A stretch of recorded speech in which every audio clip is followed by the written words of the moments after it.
Back to the transportation issue, and this is for any of you.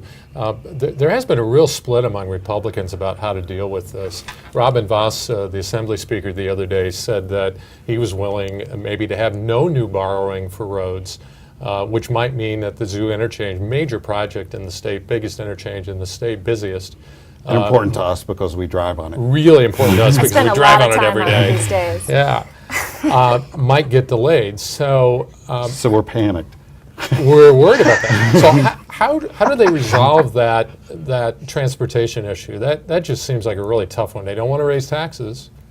But they want to build roads. I mean, that's roads. every year. Every 2 years. That's the big issue. Right. Do you want to build roads? You're very interested in building roads if you're a Republican. At the same time, you don't want to raise taxes. And the solution has traditionally been to borrow money because everybody seems to be comfortable with that. But that's happened so much that some people are pushing back and saying we shouldn't be borrowing as much. So for a while there was alternatives. We were looking at other ways to raise money, but there's no clear-cut solution. Three words, Dave. Road delays ahead. So the only question here is the governor wants $1.3 billion of bonding for the roads fund.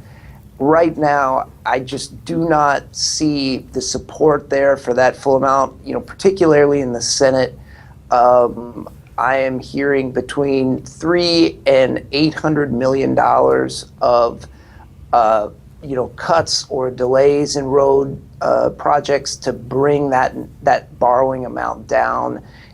I've heard most senators seem to be at right now the 500 million mark, but there are a significant number of people that want 800 million. And so, we'll just see how that develops over the next. And it's not just that Republicans like to build roads. The road builders have been big-time financial supporters of Republicans. And Governor Walker especially. And Governor Walker, right. Well, both parties, to be fair, don't you think? They've been very, very supportive of Governor Walker, and they've been very supportive of the Republican leadership that's there now. They do give to Democrats, particularly when they're in control. Mm-hmm. I mean, they primarily support the incumbent party, but they backed Walker from the beginning back in 2010. So there is that pressure in terms of making sure that there is some road construction in the budget.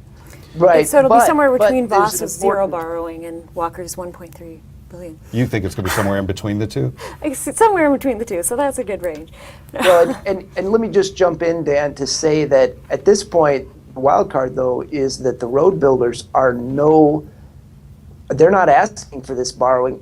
In fact, they're demanding that it come out. They'd rather not have the borrowing.